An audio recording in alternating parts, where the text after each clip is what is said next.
Mesdames et messieurs, bonjour.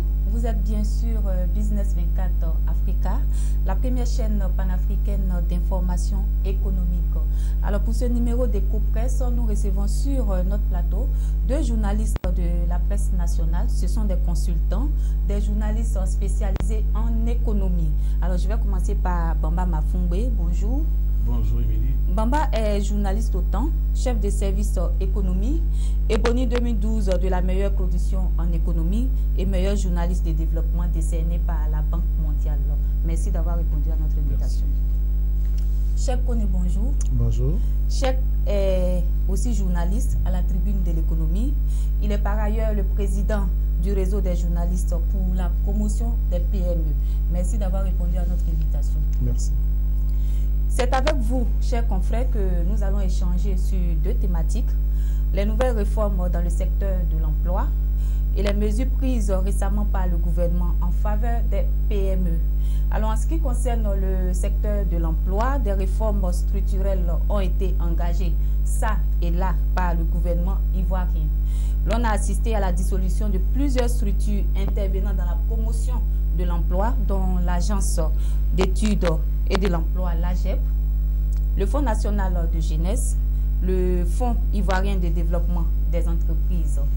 Le gouvernement a donc décidé de mettre en place l'Agence nationale pour l'insertion et l'emploi des jeunes, dénommée Agence Emploi Jeunes. Alors je vais me tourner vers vous et vous demander quels commentaires portez-vous sur les récentes décisions prises par le gouvernement pour régler la question de l'emploi jeune. Cheikh. Merci pour l'opportunité que vous m'offrez de m'exprimer sur cette question. Je pense que ce sont des réformes assez intéressantes qui demandent véritablement l'engagement du gouvernement à régler, même si ce n'est pas définitivement, mais à régler en grande partie la question de l'emploi. Parce que c'est une question qui ma foi, durant 4 années, n'a pu véritablement être solutionnée. Et il faut le dire, continuer de le dire, la Côte d'Ivoire enregistre toujours une crise de l'emploi à l'instar de certains d'autres pays. Et cette crise-là, aujourd'hui, il faut essayer de la relativiser un peu. Parce que de 2000 à 2010, il faut dire que la question de l'emploi jeune surtout se posait avec beaucoup d'acuité. Et nous avions en son temps des structures des agences qui se chargeaient de la promotion de l'emploi, qui était quasi inexistante, qui n'avait pas de mission claire, qui se marchait là-dessus. Tout le monde affichait une volonté de régler cette question. Pourtant, on savait l'objectif que tout le monde voulait atteindre, c'était de bénéficier de certains financements de la part de certaines institutions internationales. Je pense que l'un dans l'autre, on a observé de 2000 à 2010 une certaine inactivité, une certaine passivité, un certain laxisme des autorités. Mais depuis 2010, il faut reconnaître qu'il y a quand même quelques avancées, même si ces avancées-là n'arrivent véritablement pas à juguler le phénomène. Mais il y a quelques avancées, notamment la mise en place la réalisation d'une enquête sur la production de données statistiques sur l'emploi, ce qui manquait à la Côte d'Ivoire. Parce que pour pouvoir travailler sur des réformes assez efficaces, il faut savoir quel est l'existant. L'existant, c'est que le taux de chômeurs en Côte d'Ivoire est assez élevé. Je pense qu'on va revenir là-dessus. Il y a des chiffres contradictoires, des chiffres des institutions, des chiffres nationaux qu'on donne. Mais la réalité est qu'en Côte d'Ivoire, nous avons beaucoup de jeunes. La population, la jeunesse qui représente près de 70% de la population, observe un taux de chômage assez élevé. Depuis 2011 jusqu'à aujourd'hui, pour revenir sur ce que je disais, nous constatons des avancées notables dont le clou est la dissolution de certaines structures, mais aussi la création de l'Agence Emploi Jeune. Ok, quel est votre regard sur les décisions prises par le gouvernement récemment? Je voudrais, peut-être à la suite de mon confrère Cheikh, dire qu'effectivement, il y avait beaucoup de structures qui existaient. Je crois savoir que les structures qui existaient depuis 2000, la GEP, la GFOP, puis le FIDEN et autres, c'était des structures qui existaient par le passé. Et la structure qui s'est ajoutée, c'est, je crois, le Fonds national de la jeunesse, qui malheureusement, dans la mise en œuvre, a connu beaucoup de lourdeur, beaucoup de difficultés, étant donné qu'on était en période de crise. Je me souviens que cette structure avait été pilotée par un banquier central, je crois à l'époque, qui s'appelait M. Guiblé. Et après, la crise a été confiée par, je crois, M. Madou, je crois qu'on l'appelait. Et après, je pense qu'avec le découpage, la recomposition des portefeuilles ministériels, cette structure a fini, je crois, par prendre un autre nom. Et puis, je crois que aujourd'hui, c'est fondu dans la nouvelle structure qui a été créée. On peut dire que cette structure, peut-être qu'il y avait un souci d'efficacité et de centralisation des activités, de bonne gestion, d'adressage de la problématique de l'emploi jeune. Mais je crains fort que cette structure soit une grosse machine avec les intérêts des employeurs en jeu, comme on dit que dans le conseil d'orientation, il y aura le secteur privé, des partenaires financiers, il y aura l'État. Et quand c'est comme ça, je pense qu'il va falloir un petit temps pour que les choses se mettent en marche. Et surtout du point de vue financier, c'est un peu ça ma préoccupation. Et il ne faudrait pas aussi que ce soit un instrument créé pour faire politique. Et quand c'est comme ça, quand c'est nouvellement créé, le temps de s'adapter, le temps de se restructurer, de se déployer sur le terrain, ça prend du temps. Donc, quand moi je vois cette agence-là, beaucoup plus opérationnelle en 2016. D'accord. Alors, vous dressez quand même un bilan assez sombre de ce secteur. Pourtant, les experts de l'emploi annoncent un taux de chômage de 5,3%. Pour revenir, avant de répondre à votre question, pour revenir sur l'intervention de mon confrère, moi, je ne voudrais pas me précipiter sur un bilan de cette agence qui dans sa nomenclature, regroupe un peu tous les acteurs, secteur privé, partenaires au développement, l'État. C'est déjà une avancée quand on sait que nos autorités avaient cette fâcheuse habitude-là de se tourner chaque fois, de se tourner chaque fois vers les institutions internationales qui, elles, taillaient sous mesure certains programmes qui n'étaient pas forcément adaptés à nos réalités. J'en veux pour preuve le PGDEC de la Banque mondiale financière à hauteur de 25 milliards. Je pense que là aussi, il va falloir qu'on ouvre le débat un jour pour faire le bilan de ce programme. Et comme je le disais, c'est déjà bon. Moi, je pense que ce sont des signaux encourageants, mais c'est un peu trop tôt de faire un bilan de l'agence qui elle-même vient de lancer 2 programmes, Agir pour les jeunes et Mon passeport pour l'emploi. Agir pour les jeunes qui va octroyer des prêts allant de 100 000 francs, 700 000 francs aux jeunes, près de 2100 jeunes, à hauteur de 1 milliard, plus d'1 milliard, dans près de 10 régions de la Côte d'Ivoire.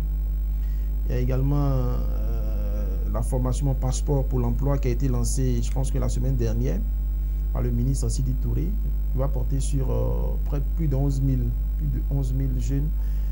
On va leur donner des rudiments pour améliorer leur employabilité, leur demande d'emploi, etc. Je pense que ce sont des programmes assez bons. Mais l'essentiel se trouve ailleurs. Je prends d'abord le cas de Agir pour les jeunes. On constate aujourd'hui l'État octroie des chèques à la faveur des visites du chef de l'État. L'État octroie des chèques à certains jeunes, triés sur le volet, je pense. Des chèques allant de 100 000 à 700 000, sans toutefois toucher la question de la formation. Et ça, c'est essentiel. Il ne suffit pas de remettre un chèque de 10 millions à un jeune sans qu'on lui ait permis, on a permis à ce jeune-là de bénéficier des rudiments en question sur les questions de l'entrepreneuriat. Je pense quand même que c'est un volet qu'il faut prendre en compte. Et je pense, si votre tribune me permet quand même de demander aux responsables de l'agence emploi jeune de focaliser leur mission sur la formation. Oui, revenons sur le taux de chômage qui est estimé à 5,3%. Oui, comme le disait tout à l'heure le confrère, quand je vois les chiffres, souvent ça m'amuse beaucoup. Il y a trop de contradictions. Vous voyez, il y a de cela 2 ans, je crois que sur ces mêmes plateaux, lorsque nous disions qu'il y avait des faux chiffres, je ne veux pas faire polémique, il y avait des faux chiffres, on nous disait qu'on en faisait un peu trop, hein, c'était de la fiction. Mais la Banque mondiale a fini par donner raison à la presse, à des journalistes en Côte d'Ivoire. L'ex-AG, comment on appelle, AGEP, annonce 5%. Le ministre d'État Dousso Moussa parle jusqu'à de 9%. Mais attendez, qui je prends au sérieux? Qui je prends au sérieux? La tutelle, je crois. Ou bien, je ne sais pas, aujourd'hui, et le responsable de l'observatoire, M. Fouabi. Et regardez la différence. Et souvent, c'est en quelques semaines. Je viens de parcourir un peu les résultats préliminaires de RGPH 2014. Et vous dit qu'il y a un flottement de 8000 individus qui sont passés au final femmes, excusez-moi, entre griffes. Mais qu'est-ce qui s'est passé en temps? Il faudrait qu'on mette de l'ordre dans tout cela. Et comme il a dit, il ne faudrait pas que ces initiatives que nous voyons ressemblent un peu à ce qui s'est passé, le cas du FIAC, à l'époque de Bernard Abdadi-Zaourou, le ministre de la Culture. On allouait des crédits à des journalistes. Malheureusement, qu'est-ce qui s'est passé? Tout a été à la suite. Quand il s'agit de faire le bilan, bon, c'était zéro pointé. Oui, chef. Je voulais rebondir un peu, oui, sur la dissolution de ces structures et la création, la mise en place de l'agence emploi jeune. Comme l'a dit Bamba, il ne suffit pas de créer, de dissoudre, de recréer et de dissoudre. Qu'est-ce que véritablement, quelle est la vision de l'État? Je me rappelle comme ça que avec l'AGEP, je discute avec un des cadres de l'AGEP. Il se trouve que l'institution qui a été après traitée de tous les noms, qui a été traitée qui manquait, on la taxait de manquer d'inactivité, de manquer d'activité, de réactivité, etc. Il faut dire que le personnel qui était déjà un nombre insuffisant au niveau de l'AGEP préfinançait parfois des missions qui souvent n'étaient même pas remboursées. Il y a également l'inexistence même de subventions pour assurer, comment on appelle ça, le pécule qu'on devait remettre aux chômeurs. Il y a des dispositions en interne au niveau de l'AGEP. Alors, moi, je me pose la question, c'est tout beau de créer une nouvelle agence qui est aujourd'hui comme un guichet unique, mais clairement, quel est le contenu? Quel est le contenu de cette agence? Justement, vous qui avez suivi les dernières activités du ministre Sidi Touré, est-ce que vous pouvez nous donner quand même quelques détails sur le mode de fonctionnement de cette agence? Bon, je pense que le mode de fonctionnement n'est pas clairement défini. Il y a un conseil des ministres, un programme spécial qui a été lancé sous l'impulsion du ministre Sidi Touré pour créer le plus tôt des petites poches d'emploi, notamment avec la remise des chèques, avec la formation dont j'ai parlé tout à l'heure. Oui, Bamba. Beaucoup reste à faire pour cette agence qui a pour ambition de créer 150 000 emplois salariés de tous secteurs confondus. Je voudrais revenir sur le chiffre. Je crois que ça m'amuse parce qu'avec beaucoup de contradictions, aussi bien entre l'ex-AGEFOP et puis le ministère de l'Emploi. Le chef de l'État a dit dans son discours à la nation qu'il y a eu 1 300 000 emplois qui ont été créés en 5 ans. Je pense que, bon, peut-être que si on regarde bien, il avait dit 200 000 par an. Ça fait bien 1 million. Donc, avec 1 million 300, bon, c'est des chiffres. Hein. Et hier, lorsque je préparais cette émission, j'ai demandé à un agroforestier, qui est ils sont dans l'agroforesterie, qui sont quand même au niveau du patronat, des gros employeurs. Est-ce que ces chiffres-là, qu'est-ce que vous en pensez? Il dit, mais bon, je ne sais pas d'où ça vient. Bon, si c'est dans le monde rural, il s'agit de quoi au juste? Il y a problème. Je pense que quand tu demandes aussi à des personnes sûres au niveau du patronat, tu dis, ce chiffre-là, il y a débat. Donc ce que moi je voudrais, c'est de s'asseoir très sincèrement, demander au secteur privé qui fait beaucoup déjà pour la création d'emplois chaque année, voici ce que nous vous proposons en termes peut-être au niveau de la fiscalité. Si vous arrivez, faites la promesse de prendre peut-être chaque année, recruter peut-être 10 personnes. Voici ce qu'on vous fait peut-être en mise en stage ou bien même, mais qu'on vienne dire qu'il y a tel projet et qu'il y a un ministère qui, à l'occasion d'une visite d'État, va venir donner des chèques, ça peut être une mise en scène, non? Hein, des chaînes, on remet des chèques et puis après, écoutez, on a vu ça dans ce pays. Il y a un ministre qui allait une remise des clés et puis après, on nous a dit ce qui s'est passé, c'est pas fameux. Ce que moi je souhaiterais qu'il faut adresser, aussi bien avec des structures comme la CAPEC, la cellule d'analyse des politiques économiques du CIRES, qui fait du bon travail, qu'avec l'université, les universités ivoiriennes, l'université de Cocody ou bien de Boaké et autres, avec le secteur privé, je crois qu'il y a un think tank à l'intérieur, en interne, qui arrive à faire de bonnes propositions, dit voici ce que nous voulons. Le secteur privé a proposé, je crois, sa prospective, qu'on appelle 2040.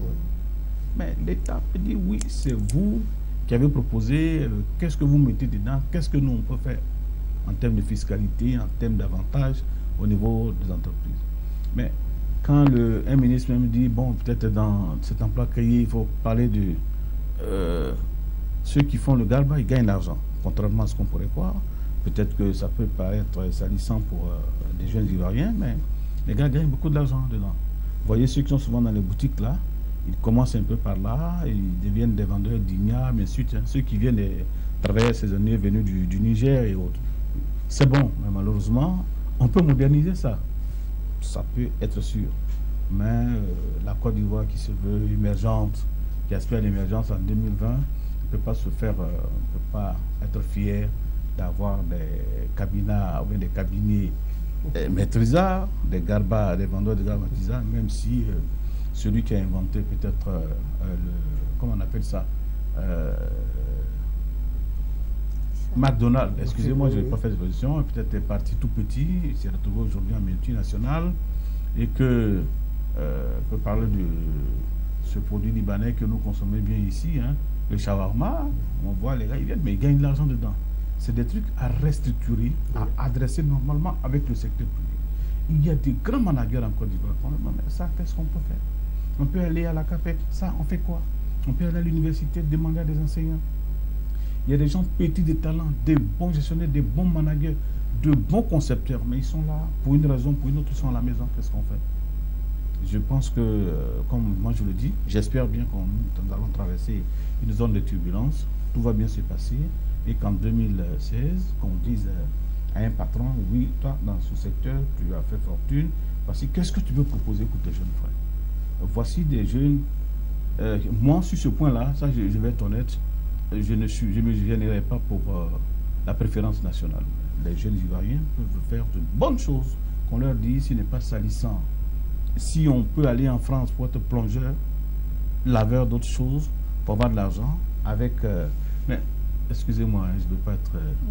mais quand on dit garba, hein, ça fait attiquer. C'est de l'attiquer, là, la semoule de manioc, là, on ajoute un peu de poisson. Moi, je me souviens, lorsque nous étions à la cité universitaire de Yopougon, nous avons des parents, appelons-les comme ça, qui venaient du Cocody, des étudiants qui venaient du Cocody, qui allaient manger, acheter du garba de M. Eugène, c'est comme ça qu'on l'appelait à l'époque, à la cité universitaire de Yopougon. Et ce monsieur était très bien connu.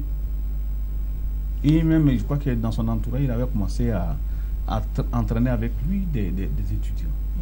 On peut le faire. Rendre le métier plus potable, ça va générer des milliers, des centaines d'emplois. Pourquoi pas? Et puis après tout ça, il faudrait qu'on mette de côté un peu les histoires politiques là. Si les Américains disent American First, on dit aussi Ivorian First. Yes. Au niveau de l'emploi. Yes. Hein? On travaille, bien sûr, dans un contexte de mondialisation, on ne peut pas se fermer, mais qu'on dise voici ce qu'on peut faire ensemble.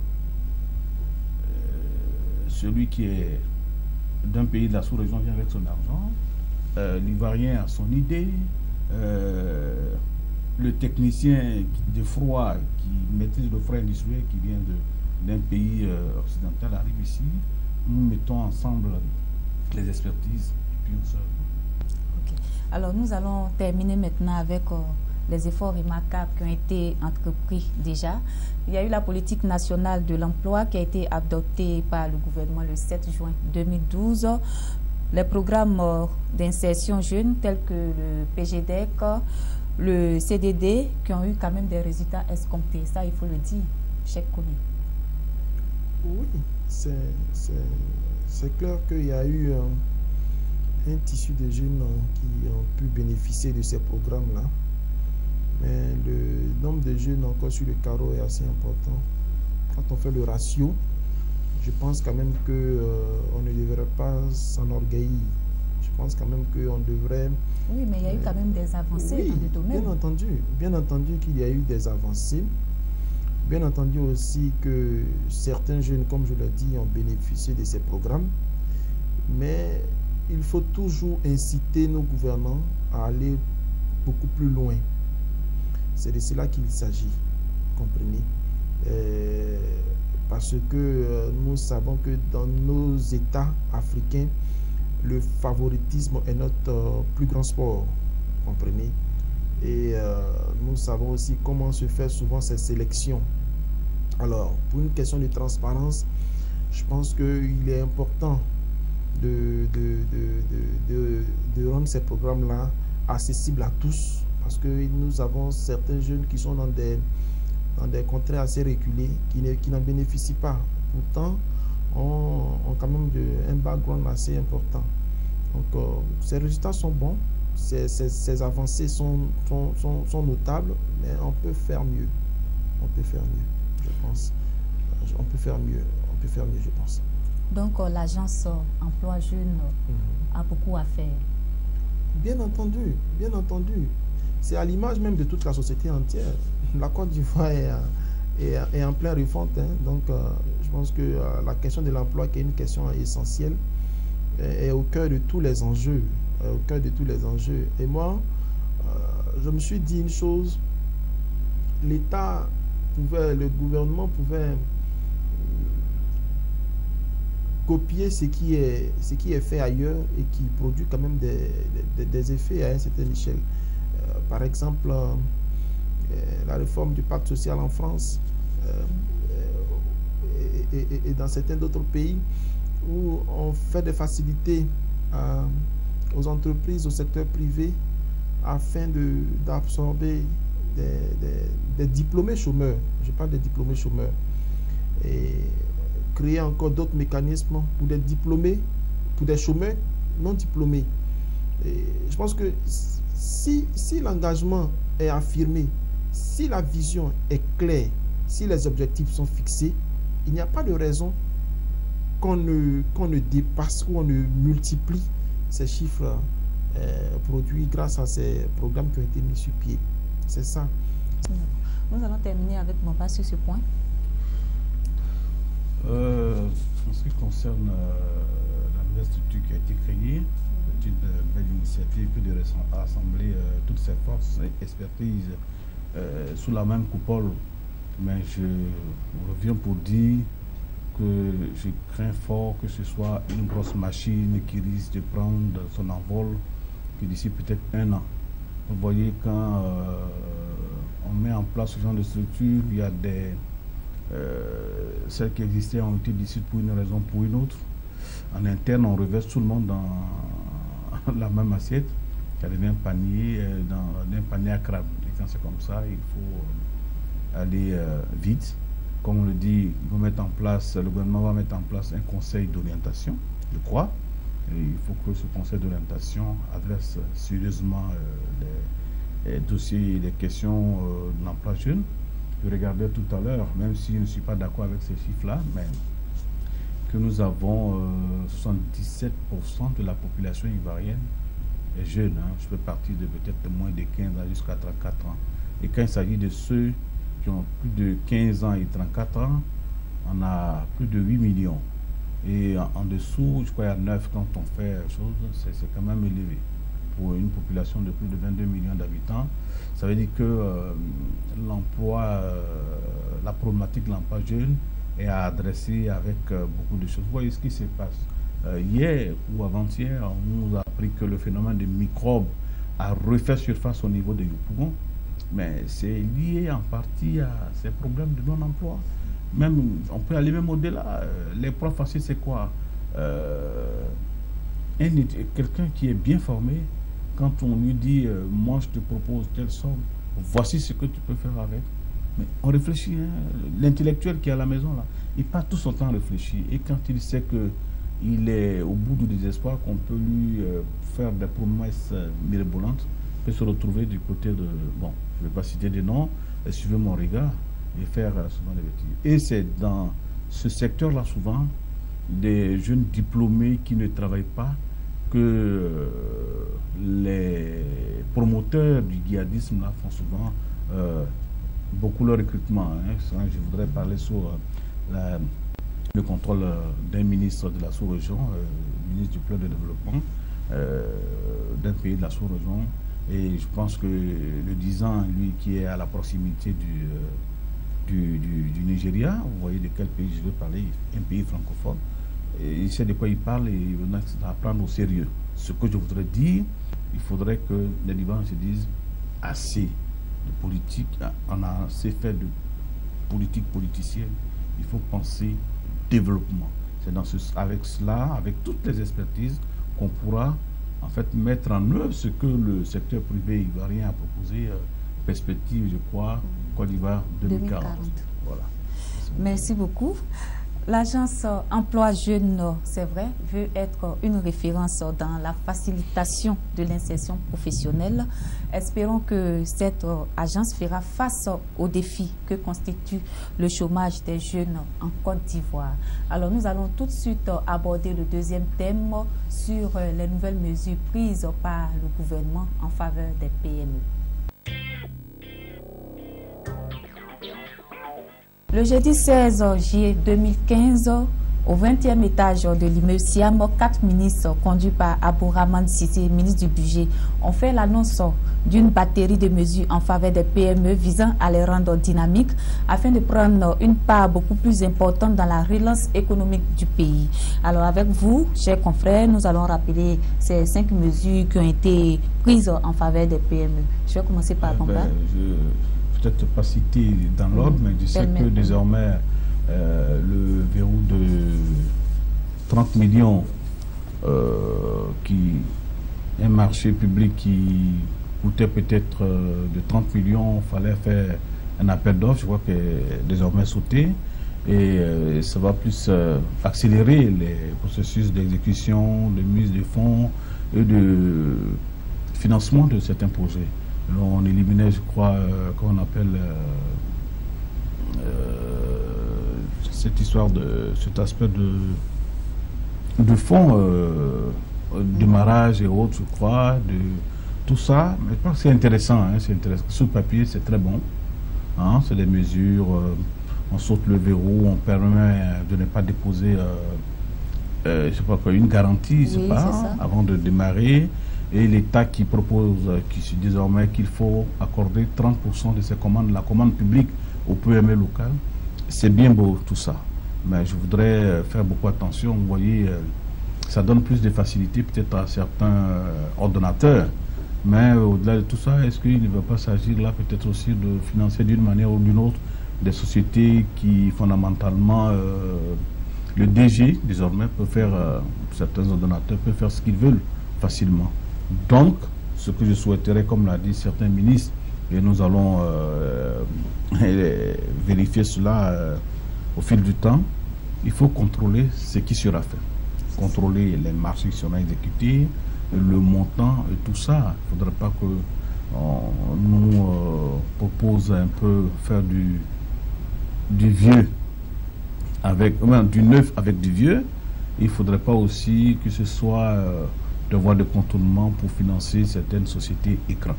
Et quand on sait qu'il y a certains DG, nous sommes en Afrique, qui sont quand même des pourvoyeurs de fonds pour certaines pour la région, pour le village, pour le canton, il faut beaucoup faire attention pour ne pas qu'il y ait des dérapages. Et moi, je salue ça, tout comme l'a salué d'ailleurs le représentant du secteur privé qui était à ce jour, le directeur général de la FNICI, Louis Amédée. Mais j'attends de voir que les choses se concrétisent sur le terrain et que le quota de 30%, ou bien le taux de 30% dont on parle, soit la réalité. Parce que le problème, c'est quoi? Par moment, quand les multinationales ont souvent finance, par exemple, il faut appelons un chat un chat. Si la France finance un projet de CDD, je vois mal peut-être la France soutiendrait qu'on donne ce marché à une entreprise qui n'est pas française. On aura préféré peut-être Bouygues, on aura préféré, comment on appelle, France Télécom et autres, que de préférer une entreprise du monde arabe. Ben, dans tous les cas, ces multinationales ont des filiales en Côte d'Ivoire. On peut peut-être, ils ont un marché, ces entreprises vont vouloir donner à leurs filiales. Je pense qu'il va falloir contrôler tout ça. Quand on dit un taux de 30% au PME local, il faut que ce soit véritablement des PME locales. Chef Kouné. Oui, je suis d'accord avec ce que Bamba a relevé. Moi, comme je le dis, ce sont de très bonnes mesures qui, ma foi, nous ramènent presque au Small Business Act à l'américaine, avec la préférence nationale. Il y a un peu de ça dedans. C'est déjà bon. Comme l'a relevé Bamba, il faut que ces mesures sur papier puissent être véritablement contrôlées sur le terrain et que les quotas qui ont été dits puissent être respectés au cours de la passation de ces marchés publics. D'accord. Alors, malgré ces mesures, les PME sont toujours confrontées à des difficultés telles que le manque de compétitivité, l'accès au financement. Alors, qu'est-ce que vous pouvez dire là-dessus? Dans certains pays sont dotés de fonds de garantie pour les petites et moyennes entreprises. Et ces fonds-là permettent à ces petites et moyennes entreprises d'être compétitives en dehors de leur pays. Je sais qu'au Burkina Faso, il existe ce genre de fonds qui permettent à certaines PME de bénéficier d'un apport pour pouvoir participer à des appels d'offres au plan sous-régional, etc. Ce n'est pas encore le cas ici, quand bien même le secteur privé se débat avec la CGC qui a mis en place un fonds de garantie. Je pense, si mes informations sont exactes, un fonds de garantie de près de 5 milliards.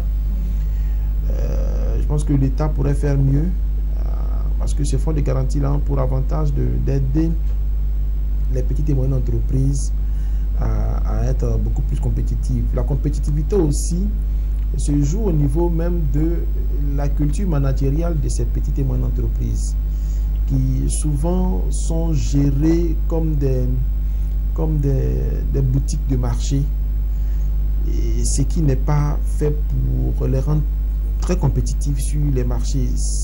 Dans certains pays anglo-saxons, l'organisation des PME est faite de telle sorte qu'elles rivalisent avec les grosses entreprises, et ce qui n'est pas encore le cas dans nos pays, et donc il faut véritablement remédier à ce genre de situation. Pour ce qui est de l'accès au financement, le banquier,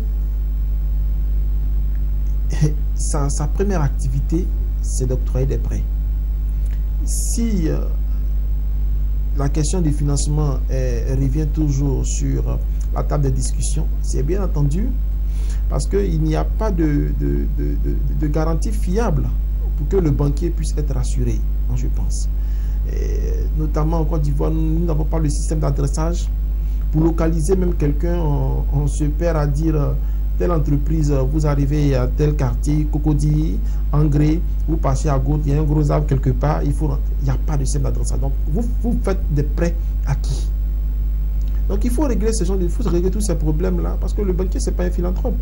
Il ne va pas donner son argent pour ne pas rentrer dans ses fonds. Donc la question des financements dépend tout aussi de tous ces paramètres. Il faut les prendre, mais il faut que l'environnement de ces petites et moyennes entreprises, avec un fonds de garantie, avec des dispositions réglementaires qui pourront permettre à ces petites et moyennes entreprises de véritablement être dynamisées. Je pense que c'est ce que je pense. Merci. Oui, Bamba. Je voudrais, à la suite de Cheikh, dire que, comme il a dit, le banquier fait du crédit, certainement à un promoteur, mais en retour, il voudrait rentrer dans ses fonds et quand même faire des intérêts.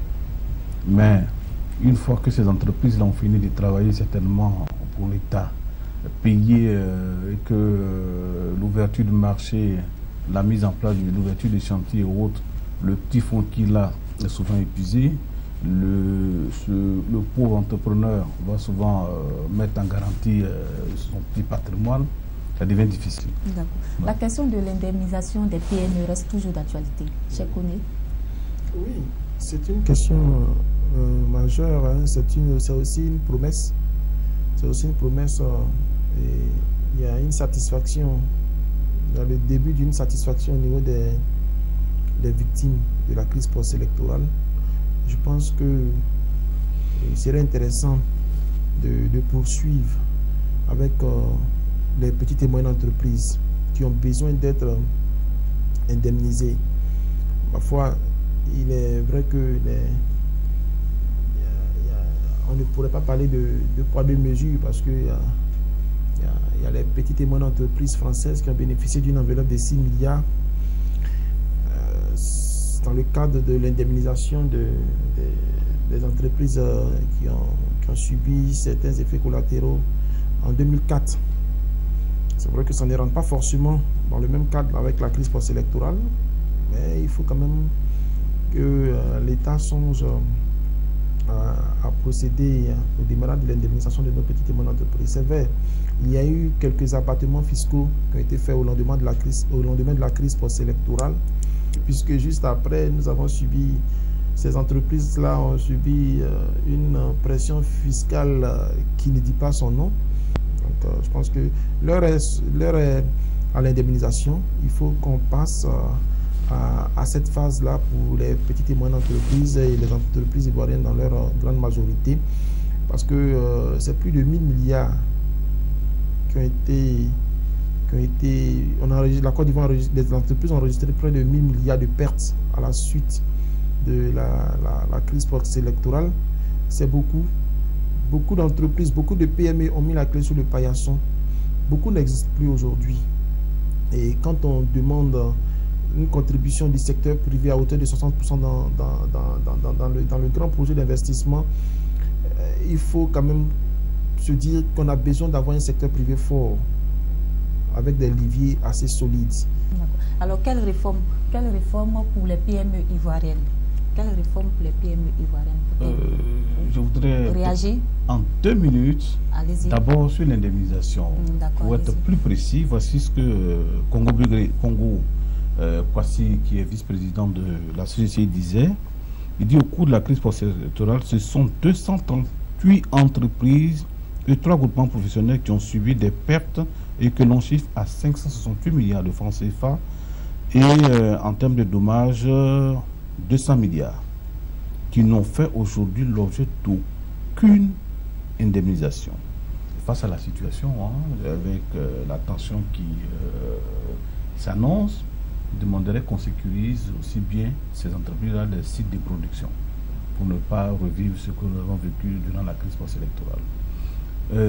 Votre deuxième préoccupation, c'était... C'est sur les réformes. Les réformes pour les PME ivoiriennes. Avant qu'il y ait une véritable réforme, il y en a eu, hein, avec la redéfinition des PME. Je crois que c'est maintenant 1 milliard de chiffre d'affaires, 200 employés déclarés aussi à la CNPS, tenir normalement une comptabilité sur au moins une année budgétaire. Il faut aussi, il y a aussi la micro-entreprise, la petite entreprise.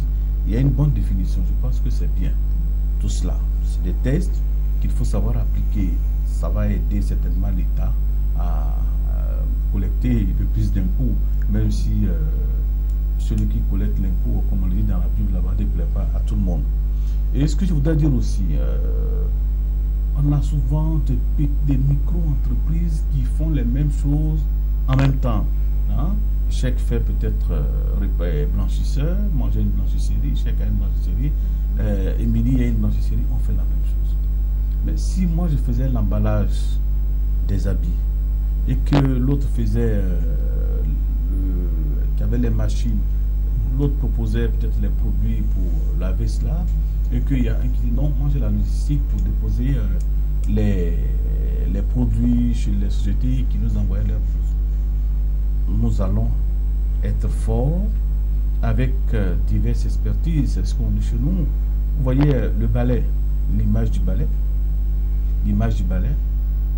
Ensemble, là, les brindilles des balais, on ne peut pas les casser. Mais quand tu prends, tu tires une tige dedans, tu peux la casser facilement.